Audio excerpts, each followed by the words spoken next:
اپنا تعلق ظاہر کرنے کے لیے کوئی ایسا لفظ استعمال کرنا ہے۔ مثال کے طور پہ بچوں یہ دیکھیں کیا لکھا ہے، آپ کا فرما بردار بیٹا، آپ کی پیاری بہن۔ اب بیٹا اور بہن یہ دو ایسے الفاظ ہیں جو مکتوب الیہ سے رشتے کو ظاہر کر رہے ہیں۔ آگے پڑھتے ہیں بچوں، پتہ۔ جب خط ہر لحاظ سے مکمل ہو جائے تو اس پہ مکتوب الیہ کا نام اور پورا پتہ لکھیں۔ بچوں پتہ ہمیشہ پورا لکھیں اور نام بالکل درست لکھیں، کیونکہ جب ڈاکیہ خط لے کے جاتا ہے تو پھر اس کو مشکل پیش نہیں آتی۔ آپ کا پتہ بالکل ٹھیک ہوگا تو وہ درست جگہ پہ پہنچے گا، آپ اور ڈاکیہ دونوں پریشانی سے بچ جائیں گے۔ تو بچوں یہ تو تھی خط نویسی کے خط کیسے لکھتے ہیں، خط لکھتے ہوئے کن باتوں کو دھیان میں رکھنا چاہیے اور کس لکھائی میں لکھنا چاہیے۔ تو چلیں اب بڑھتے ہیں ہم درخواست نویسی کی طرف۔ تو بچوں ابھی ہم نے سیکھا خط لکھنے کا طریقہ، اب ہم سیکھیں گے درخواست لکھنے کا طریقہ، یعنی درخواست کیسے لکھی جاتی ہے، درخواست لکھتے ہوئے کن باتوں کو مد نظر رکھنا چاہیے۔ تو چلیں آغاز کرتے ہیں۔ درخواست اس تحریر کو کہتے ہیں جو کسی مقصد یا غرض کے لیے کسی افسر کی خدمت میں پیش کی جاتی ہے۔ بچوں درخواست کا مطلب ہوتا ہے اپنی عرضی پیش کرنا۔ اب درخواست کیسے لکھی جاتی ہے؟ درخواست وہ تحریر ہوتی ہے جو کسی مقصد کے لیے اپنے سے بڑے کسی افسر کی خدمت میں پیش کی جاتی ہے۔ اگر آپ بچے ہیں تو آپ اپنے استاد کو عرضی لکھیں گے یا ہیڈ ماسٹر کو لکھیں گے، اسی طرح جو لوگ کہیں نوکری کرتے ہیں تو وہ اپنے افسر کو لکھیں گے۔ تو درخواست ہمیشہ اپنے سے بڑے رتبے اور عہدے والے کو لکھی جاتی ہے۔ آگے پڑھتے ہیں بچوں۔ درخواست لکھنے والا اس کے ذریعے اپنی گزارش پیش کرتا ہے، یعنی وہ بتاتا ہے کہ مجھے کس چیز کی ضرورت ہے اور میں درخواست کس کام کے لیے کس وجہ سے کر رہا ہوں۔ طالب علموں کو بھی اسکول کے لیے principal, head master, head mistress کو مختلف مقاصد کے لیے درخواستیں لکھنی ہوتی ہیں۔ آپ کو چھٹی کے لیے بھی درخواست چاہیے ہوتی ہے، آپ کو فیس معافی کے لیے بھی عرضی لکھنی پڑتی ہے، اور کبھی کبھی آپ کو کسی جگہ کے دورے کے لیے بھی پوری جماعت مل کے اپنے پرنسپل کو یا ہیڈ ماسٹر کو درخواست لکھتی ہے۔ بچوں درخواست لکھنا آپ کو بہت اچھے سے آنا چاہیے کیونکہ یہ آپ کے پرچے میں بھی ایک اہم سوال ہوتا ہے۔ تو چلیں آغاز کرتے ہیں اور دیکھتے ہیں درخواست لکھنے کا طریقہ کار۔ جس افسر کے نام درخواست لکھنی ہو سب سے پہلے بڑے مؤدبانہ الفاظ کا استعمال کرتے ہوئے اس کا عہدہ اور پتہ لکھا جائے، یعنی آپ جس کو درخواست لکھ رہے ہیں اس کو بہت احتراماً بلایا جائے، احترام سے اس کا نام لکھا جائے اور ساتھ اس کا پتہ لکھا جائے۔ مثلاً محترمہ ہیڈ مسٹرس اور پرنسپل صاحبہ، اگر بندہ ہے تو آپ پرنسپل صاحب لکھ سکتے ہیں، اور اگر کوئی بندی ہے یعنی عورت ہے، خاتون ہے، تو آپ پرنسپل صاحبہ لکھیں گے۔ اس کے آگے آپ اسکول کا نام لکھیں گے۔ آگے بڑھتے ہیں بچوں۔ دوسری سطر کے بالکل درمیان میں جناب عالی اور جناب عالیہ کے الفاظ لکھنے ہیں، یعنی دوسری سطر کے درمیان میں آپ نے جناب عالی یا جناب عالیہ کے الفاظ لکھنے ہیں۔ ٹھیک ہو گیا؟ آگے پڑھتے ہیں۔ تیسری سطر میں مؤدبانہ گزارش کے الفاظ لکھ کر اپنا مقصد لکھنا شروع کریں۔ مؤدبانہ گزارش کا مطلب ہے کہ آپ ایک عرضی کرنے لگے ہیں بہت احترام سے، بہت ادب سے۔ یہ مؤدبانہ گزارش کا لفظ لکھنے کے بعد اپنا مقصد تحریر کرنا شروع کریں کہ آپ درخواست کیوں لکھ رہے ہیں۔ نفس مضمون صاف اور واضح ہونا چاہیے۔ بچوں یاد رکھیں کہ آپ جو بات کر رہے ہیں صرف وہی بات لکھیں اور بہت صاف لکھائی میں لکھیں۔ جو کچھ لکھا جائے ادب اور احترام کے ساتھ لکھا جائے، یعنی بہت تمیز کے ساتھ لکھا جائے، بہت ادب کے ساتھ لکھا جائے، کیونکہ جس کو آپ درخواست لکھ رہے ہیں وہ آپ سے رتبے میں بڑا ہے۔ آگے پڑھتے ہیں بچوں۔ آخر میں نفس مضمون کو عام طور پر دعائیہ یا مؤدبانہ الفاظ پہ ختم کرنا چاہیے، یعنی جب آپ کی درخواست کا مضمون مکمل ہوا تو اس کے بعد آپ نے اس کو بہت احتراماً مؤدبانہ الفاظ پر ختم کرنا ہے۔ آگے پڑھتے ہیں۔ آخر میں العارض یا درخواست گزار وغیرہ لکھ کر نیچے اپنا پورا نام اور پتہ لکھنا ہے، یعنی آپ نے العارض یا درخواست گزار لکھ کر اپنا پورا نام لکھنا ہے اور پتہ لکھنا ہے۔ آگے پڑھتے ہیں۔ اور تاریخ بھی درج کرنی چاہیے، اور بچوں تاریخ ضرور درج کیا کریں۔ آگے پڑھتے ہیں۔ طالب علموں کو پتے کی جگہ اپنے نام کے ساتھ اپنا رول نمبر، جماعت، فریق اور اسکول کا نام لکھنا چاہیے۔ یعنی بچوں نے کیا کرنا ہے، جو طالب علم ہیں جو اسکول میں پڑھتے ہیں اور اپنے پرنسپل کو درخواست لکھ رہے ہیں تو انہوں نے کیا کرنا ہے، اپنے نام کے ساتھ اپنا رول نمبر اور اپنی جماعت کا نام لکھنا ہے، اور اپنی درخواست پہ کسی بڑے سے یعنی اپنے والد سے، والدہ سے یا سرپرست سے دستخط ضرور کرانے ہیں۔ تو بچوں یہ تو تھا درخواست لکھنے کا طریقہ جو میں نے آپ کو بتایا، مجھے یقین ہے آپ کو بہت اچھے سے سمجھ آئی ہوگی۔ آپ بار بار مشق کریں گے تو آپ درخواست لکھنے میں ماہر ہو جائیں گے۔ تو چلیں بچوں اب بڑھتے ہیں تفہیم عبارت کی طرف۔ تو بچوں اب ہم بات کریں گے تفہیم عبارت کے بارے میں کہ تفہیم عبارت کیا ہوتی ہے، اس کو حل کرنے کے لیے ہمیں کن باتوں کو دھیان میں رکھنا چاہیے۔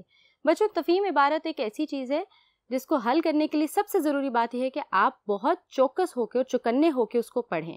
آپ کو ایک عبارت دی جاتی ہے، آپ نے اس عبارت کو مکمل طور پر بہت دھیان سے پڑھنا ہے۔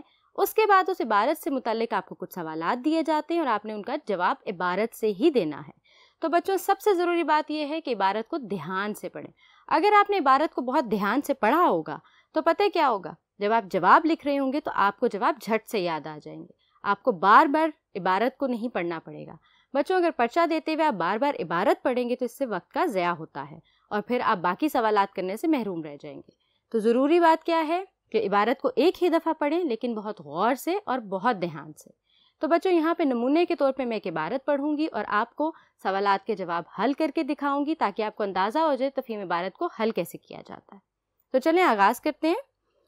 درج ذیل عبارت پڑھ کے نیچے دیے گئے سوالات کے جواب تحریر کیجئے، یعنی عبارت کو غور سے پڑھیں اور نیچے دیے گئے سوالات کے جواب تحریر کریں اور عبارت کا مناسب عنوان بھی تحریر کیجئے، یعنی کہ عبارت کے مطابق کیا عنوان بنتا ہے وہ آپ نے تحریر کرنا ہے. تو بچوں سب سے پہلا اور ضروری کام یہ ہے کہ عبارت کو غور سے پڑھیں.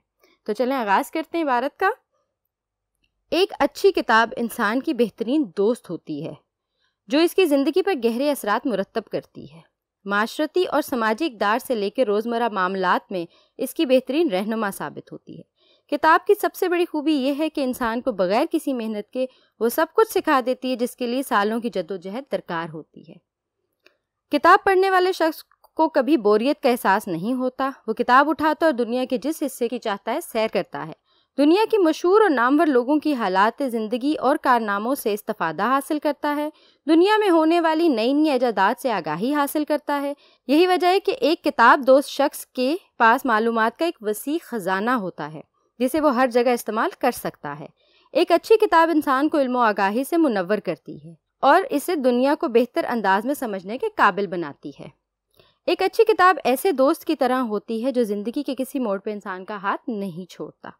تو بچوں یہ تو تھی عبارت، ہم نے پڑھی بہت غور سے، مجھے یقین ہے آپ نے بھی بہت غور سے میرے ساتھ پڑھی ہوگی. تو چلیں اب بڑھتے ہیں سوالات کی طرف اور دیکھتے ہیں جواب کیا بنتے ہیں.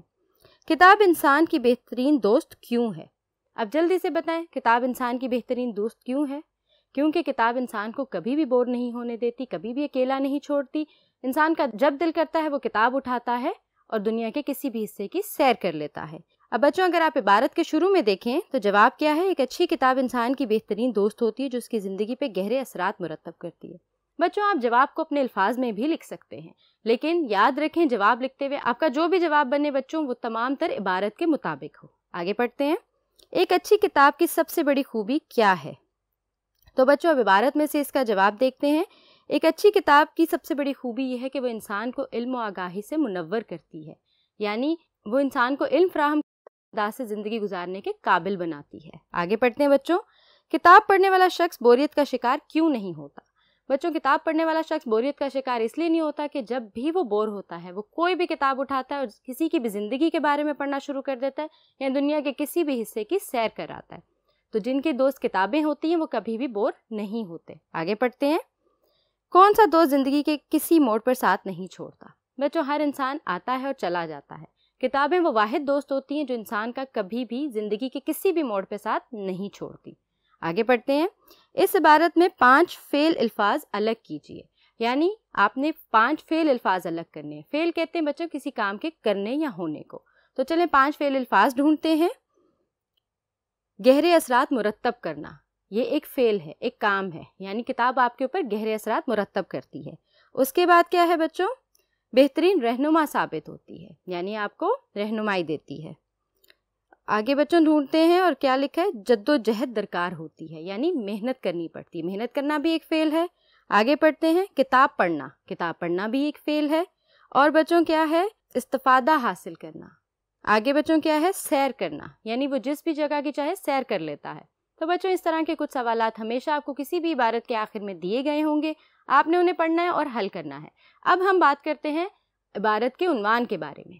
آپ کو کیا لگتا ہے اس عبارت کا کیا عنوان ہونا چاہیے؟ کیونکہ میں نے تو عنوان ہوا ہے، آپ سوچیں پھر میں آپ کو بتاتی ہوں اس عبارت کے مطابق کیا عنوان بنتا ہے اس عبارت کا.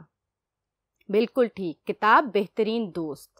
کتاب آپ کی بہترین دوست ہوتی ہے. تو آپ اس پوری عبارت کا عنوان کیا تحریر کر سکتے ہیں؟ کتاب بہترین دوست. تو بچوں یہاں ختم ہوتی ہے تفہیم عبارت. میں نے آپ کو بہت اچھے طریقے سے سمجھایا کہ عبارت کو دھیان سے پڑھیں، سوال جواب کو عبارت کے مطابق حل کریں اور عنوان ہمیشہ عبارت کے مطابق ہونا چاہیے. تو بچوں مجھے دیں اجازت، اپنا بہت سارا خیال رکھیے گا اور مشق کرتے رہیے گا. اللہ حافظ.